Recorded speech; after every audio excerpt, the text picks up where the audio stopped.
I've done a lot of travelling in my time around this great southern land, and sometimes that meant taking the road less travelled in my trusty four-wheel drive, or a 4B as we say here in Oz. Sometimes it's a precise art, carefully mapping out your path and following the tracks left in the sand or mud, and sometimes it's a little bit of the old "she'll be right mate" as you go hell-bent for leather and make your own path. Focus Interactive seemed to know this feeling well and decided that not all car games have to be a racing one, and they've seemingly made off-roading a strategy game. What's it like? Well, let's put it into low range, lock the differential, and fasten your seatbelt as we review Expeditions, a MudRunner game for the Nintendo Switch. Now, before we hit the dusty trail, would you mind liking and subscribing? It's the best way that I can get found on YouTube, and I can't thank you enough for doing so. I also want to preface this review by saying this is my first Spin Tires game. I didn't even know these games existed until I saw Expeditions coming out, and I rushed down to the local video game store and thought I'd give it a go.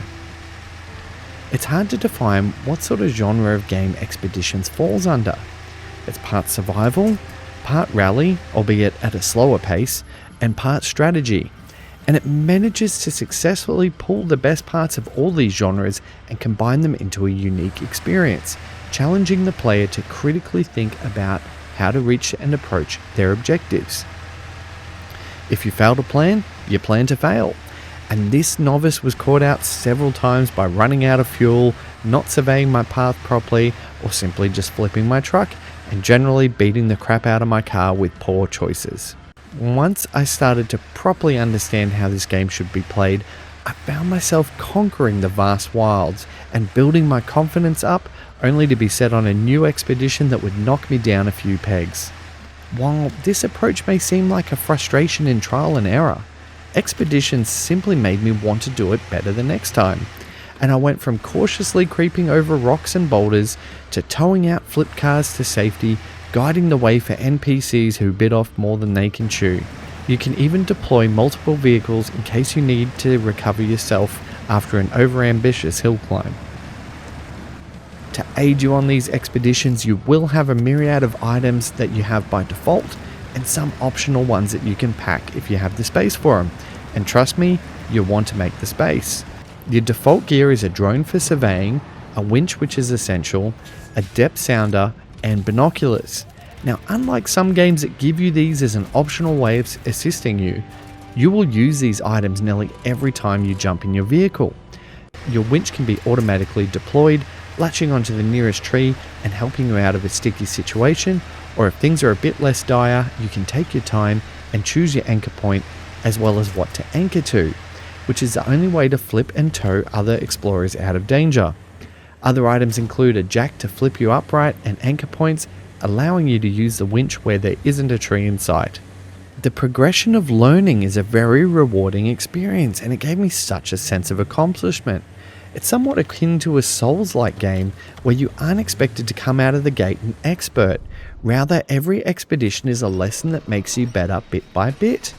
Each of the main expeditions are served up in the form of contracts, with a little bit of background narrative to flesh it out, and they will be the basis of the core gameplay loop. There are 3 biomes that are Little Colorado, which is essentially your training area, Arizona, which is a sprawling Grand Canyon that will put your skills through their paces, and the Carpathian Mountains in Europe, which is a heavily wooded and undulating area full of pine trees and obstructions. During your expeditions, you will find additional missions that can take you further off the beaten track, such as exploring certain areas, delivering supplies, and as I mentioned, rescuing other vehicles. When you stumble onto a side quest, you can do it on the spot, or you can just come back to it when you feel like it. The main quests typically involve investigating areas or performing specialist tasks, some consisting of mini-games that feel a bit superfluous, relegating investigations to stopping a slider in a specific area or navigating a drone overhead to survey the land. But they're still fairly fun, and they never seem to overstay their welcome. You can also unlock gateways and outposts, which I guess could be compared to dungeons, as they're kind of mini areas that differ from the main biome. One such gateway sent me on an expedition to see a gold rush town to find a gold nugget, and I was doing that while navigating some fairly unforgiving terrain. These missions seem to reward you much higher, but also do prove to be a difficult challenge to make it all worthwhile.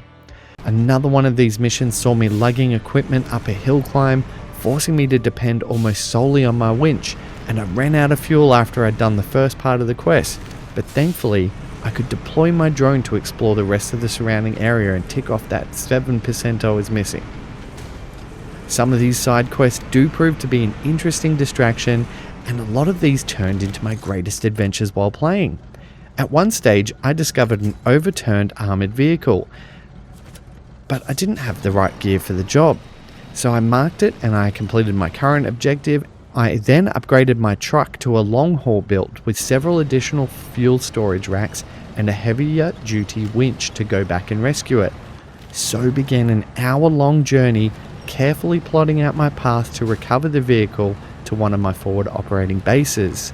It's moments like this that prove to be the most exciting, and while the more scripted missions are usually well executed themselves, the excitement of discovery is hard to top, especially when the reward is something like a new vehicle to unlock or a new expedition specialist to assist you in future endeavors. The customization as mentioned above is another standout point of expeditions, as you can buy roof racks and then slot them with fuel or repair parts, as well as upgrading engines, differentials, tyres and even cosmetics. It's almost like a Need for Speed Underground level of customization. The majority of these upgrades though will impact your expedition, and much like planning your climbs and descents, having the right gear for the job will be the difference between a successful mission or rolling off a cliff leading to an extensive recovery job or a high recovery bill. While all of this sounds like I'm doing a gushing review thus far, Expeditions is not without its issues on the Nintendo Switch. The graphics suffer from blur while in docked mode but maintaining a consistent frame rate, whereas handheld mode looks sharp but drops well below the 30 FPS benchmark at times. I found the blurriness not too distracting once I was absorbed in the game, and would say due to the detail of the environments, the graphics are somewhat comparable to how the Switch handles The Witcher 3. It's all incredibly detailed, just let down by that fluctuating resolution, and even the AMD sharpening tech just can't seem to help it at times. That being said, there's a lot of intricate details at play, such as mud sticking to your tyres, individual wheels slipping, and deforming mud and terrain that visibly indents the more you drive on it, sometimes leaving you to get bogged down and having to rely on the trusty winch. For my vision impaired explorers, there aren't any accessibility options outside of brightness, so further research may be required to see if Expeditions is for you. That being said, you can click a button on the map to skip through time, meaning that as soon as it gets dark, you can simply click L3 and it's morning again, making your expeditions constantly well lit. All of this is backed by a rustic score that kicks in during certain moments of gameplay, but it's largely forgettable and it plays second fiddle, pun intended, to the sounds of your trucks crawling over rocks or battling the environment themselves. Interestingly enough, in Australia, the digital copy was $20 more expensive than a physical copy, coming in at $64 for the cartridge and $84 for the digital. Whichever way you choose, there is definitely a lot of gameplay to keep you going, and I've hit 25 hours of game time for the purposes of this review, and I've barely scratched the surface, only completing 20 or so main expeditions out of about 80, as well as only a handful of side quests to unlock more vehicles and gear. It's safe to say that with this, it would take you over 100 plus hours to complete the game. The maps are vast and they're full of things to explore and quests to complete that aren't listed on the main quest list, which can divert you for an hour or two just to complete a single one. I can't wait to spend more time this weekend testing out my new armoured pug and planning another rescue mission to unlock a truck I just found. As we get close to the peak of this hill climb of a review, Expeditions is an incredibly fun game that, despite the almost boring sounding premise, is an intricate strategy and survival game that requires a lot of thought, patience, and determination. It's a rewarding and exciting experience that managed to keep me engaged the entire time playing it. It may have some shortfalls with the fluctuating resolution, but the detailed worlds are still easy to get lost in. And while I know the slower pace will not be for everyone, I do highly recommend it to anyone sitting on the fence. Expeditions, a MudRunner game, has been a fantastic adventure that I was so happy to be lost in. So, what's it like? Expeditions is like Death Stranding mixed with V-Rally. I award it an 82 out of 100.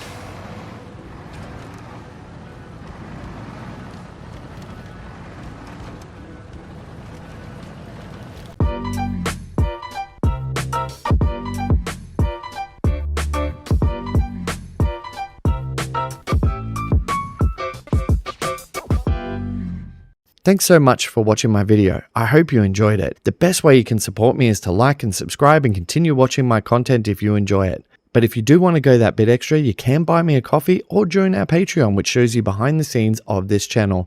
Thanks again.